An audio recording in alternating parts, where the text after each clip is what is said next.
Hi students, have you seen angels? They are heavenly beings. Someone once he said, if I see an angel or a teacher in front of me together, first I will prostrate in front of my teacher, only then I will prostrate before the angel. Because it is the teacher who taught me about God. Good morning everyone. Today as we gather to celebrate Teachers' Day, we gratefully remember Dr. Sarvepalli Radhakrishnan, a great teacher, philosopher, and was the President of India because of whose birthday we gather today. As it is displayed in the houseboats, teachers are like candles burning for others. They are like erasers who correct our mistakes. They are true inspiration and guiding stars of all the times. Dear teachers, as you are the backbone of our school, every lesson you teach, every word of encouragement you give, every challenge you give a child to overcome, all these leave an imprint in the life of the students. Teachers play a vital role in the shaping of future citizens of our country.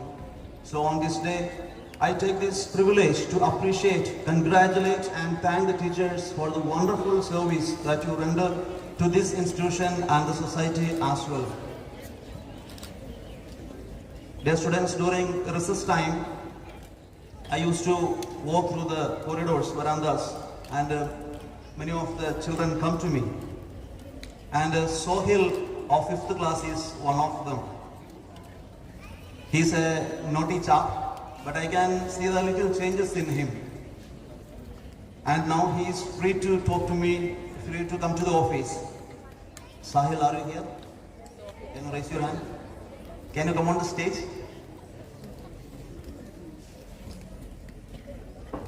Fast. Are you afraid to come to meet me or other teachers? How do you feel now? Good. Okay. Actually, I don't spend much time with these children, but I can say if we really care for them, we can see the changes in them. Dear teachers, today I want to tell you, more than their mother, you have these children in your hands more than 10 years. It is not enough that you just share your knowledge or the experiences, but if you can guide him, correct him properly, by the time he gets out of this institution, you can mold his character into a beautiful personality. Very often we hire people from outside for the career guidance and so on. But if you can guide them properly by the time they reach 9th and 10th, surely you can set their goal.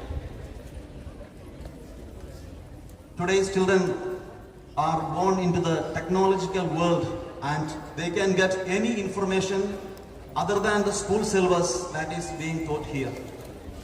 Google and children are familiar with Alexa, ChatGPT, AI. All these are available at the reach of their fingertips. But I am sure these devices cannot love you. They cannot understand you or they cannot guide you by itself. That's why I told you, dear teachers, these children are in your hands for many years. There is a saying, ask the teacher, so the student. This modeling should take place. But unfortunately, we are not giving this 100%. Merely giving knowledge is not enough to share, but you should have some wisdom to share. We know the difference. Knowledge is a collection of facts. Wisdom is about applying the facts, learning in the right way. When placed before King Solomon all the riches of the world, he asked the Lord, Lord, give me wisdom so that I may guide my people into the right path. We know knowledge teaches us what to do. Wisdom teaches us when and how to do it. I would say that a teacher must have these 3 qualities. Students, you are listening, isn't it? A teacher must have these 3 qualities. He must be entertaining, he must be teaching, and he must be motivating. It is not enough that he just entertains in the class. simply cracks fun jokes in the class and doesn't teach the syllabus. Or he should not be so serious that only worried and focused about the syllabus teaching. These three should combine together. As soon as you enter the class, you should be appealing well before the students. They should not be facing any, as children displayed like just before, on different topics. Whoever teachers comes to the class, children should welcome you with a happy heart. So you can entertain them, but it should not be a fun throughout the class. And you should know how to teach. And at the end, as a practical tip, you should be able to give something other than from the syllabus. So I would say teaching is actually not a profession, but it is a calling. I know teaching is not always easy. It requires patience when lessons don't sink in the right way, creativity when resources are limited, and compassion when children bring their struggles to the class. Yet every single day you show up with dedication, providing that teaching is not just a profession, but a calling. You may not always see the results immediately, but remember, you are planting the seeds now. Some will sprout tomorrow, some years later, but all will grow because of the care that you put in today. We know the relationship of a child with his or her parents. Every parent expects that his child should study well, play well, dance well, and be happy always. Dear teachers, if you can handle each child as your own child, then you can see the substantial transformation in the life of students. But it is not that easy always, because sometimes the children can be naughty or mischievous, may not listen to you, and may be a disturbance in the class. But if you can understand him, why he or she behaves such a way, that if you can understand him, you can find a remedy, solution for that. There you become a model or influential character in his or her life. As we remember Dr. Sarvepalli Radhakrishnan, who was born on September 5th. We remember a great teacher who died on September 5th as well. Do you remember? One of you mentioned. One who is born on September 5th and another one died on September 5th. He is also a great teacher. Who is that? Who is that? Other one. That is none other than Mother Teresa of Calcutta. She once said, not all of us can do great things, but we all of us can do small things with a great love. Her life embodied this truth. So I just want to take 2 more minutes to share a few words about Mother Teresa also. As we celebrate the Teachers' Day, I am sure that Mother Teresa is the greatest teacher of all the times, who taught us that charity begins not in distant places, but with the person nearest to us, the lonely neighbor, the hungry child, the forgotten elder, even the member of our own family who longs for love.